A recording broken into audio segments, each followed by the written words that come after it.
Ancestor healing का मतलब है आपके जो एंसेस्टर है, क्या होता है, हम हमारी 7 जनरेशन तक जीन्स जो है अपने फॉरवर्ड करते हैं और कैरी करते हैं, दोनों साइड से वर्क होता है।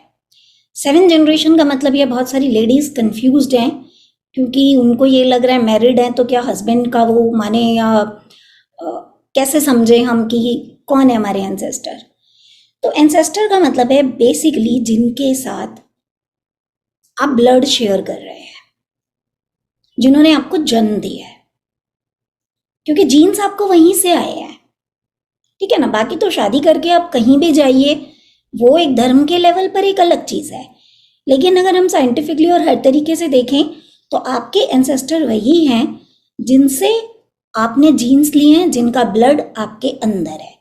अब ये ट्री की तरह से होता है, ये किस तरह से होता है थोड़ा सा भी लोग समझ लो आपके लिए, अच्छे अंडरस्टैंडिंग के लिए।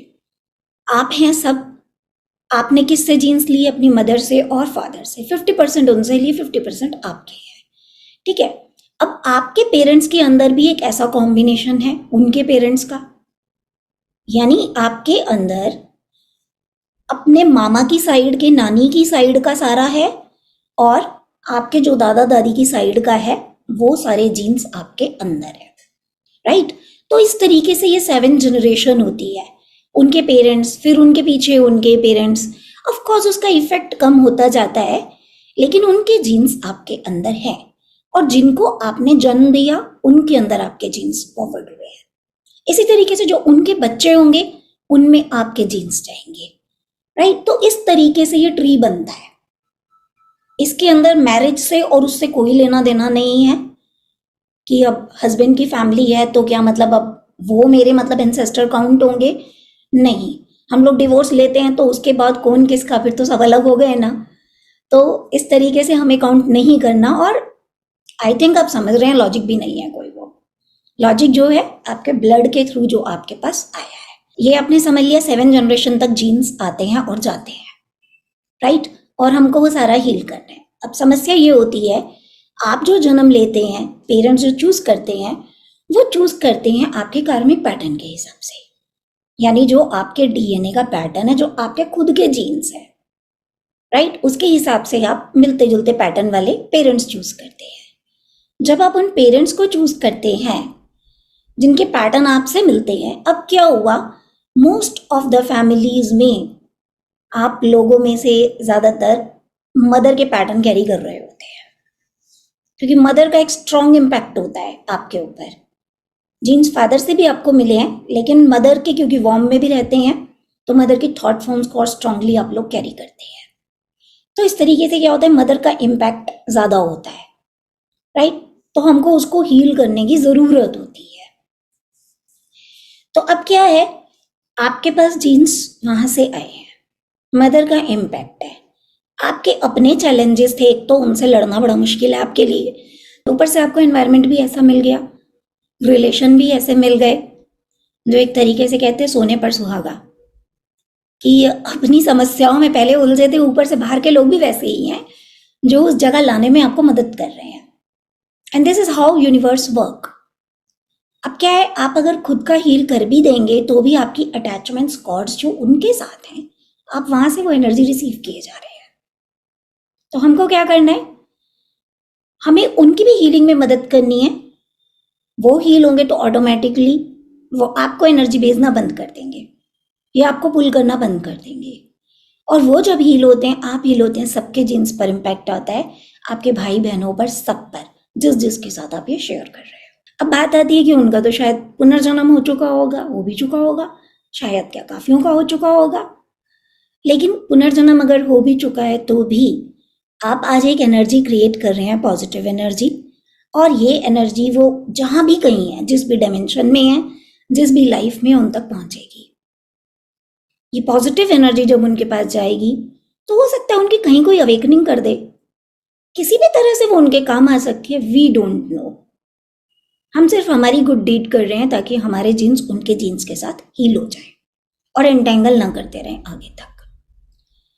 अल्टीमेटली आपको डिटैच होना है, आपको सबसे फ्री होना है, तभी आप इवॉल्व हो सकते हो, तभी आपको असेंशन मोक्ष मिलेगा, राइट।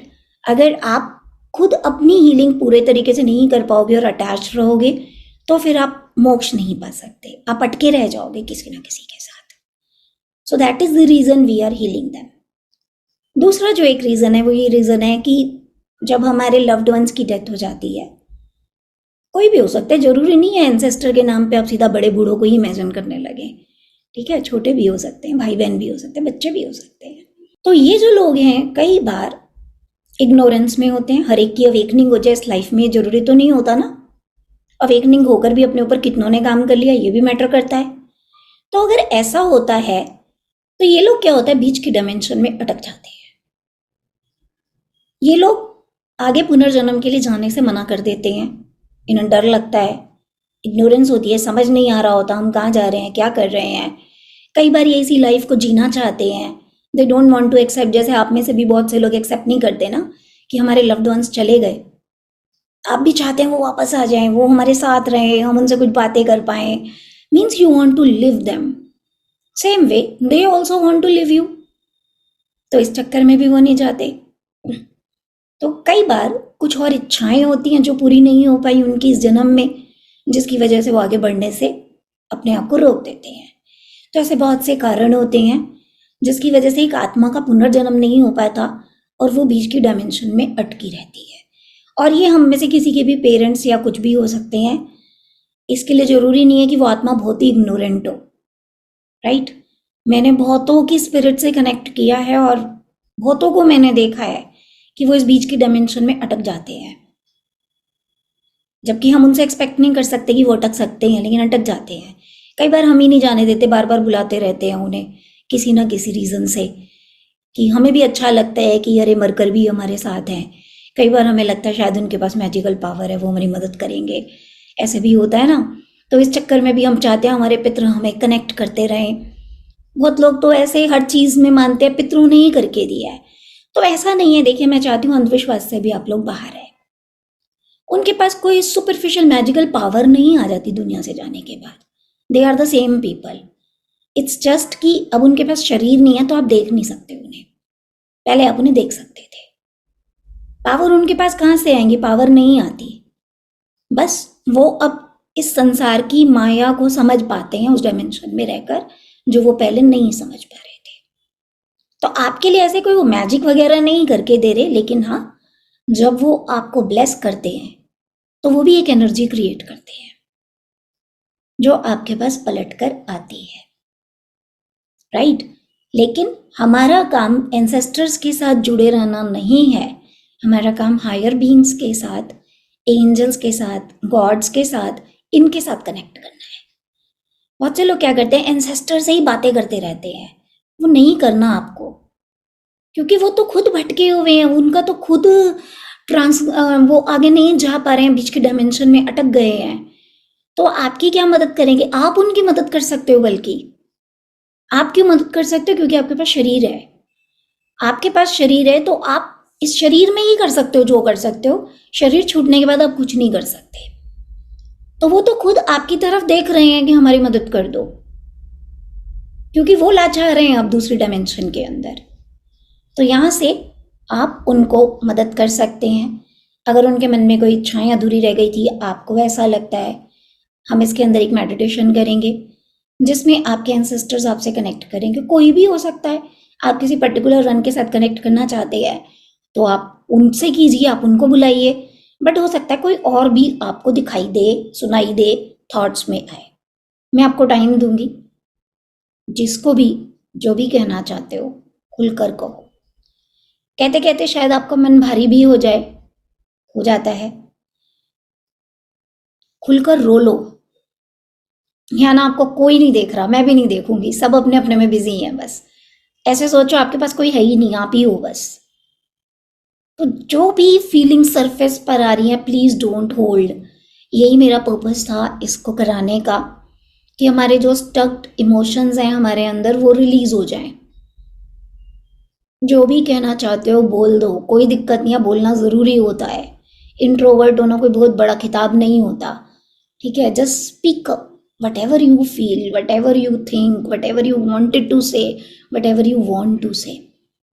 और हो सकता है इस डायमेंशन में रहकर, जैसा मैंने वीडियो में भी बोला, अब उनके पास करने का और कोई काम नहीं है, तो वो सिर्फ लाइफ को रिव्यू कर रहे हैं बैठकर अपनी, क्योंकि शरीर नहीं है तो वो तो लाचार हैं, क्या करेंगे और, तो वो रिव्यू कर रहे हैं उनसे क्या गलतियां हुई। हो सकता है वो भी आपको कुछ कहें। एंसेस्टर्स आपको देखकर मुस्कुरा रहे हैं और आपको अपने गले से लगाकर ढेर सारी ब्लेसिंग्स, ढेर सारा प्यार दे रहे हैं। खुले दिल से रिसीव कीजिए।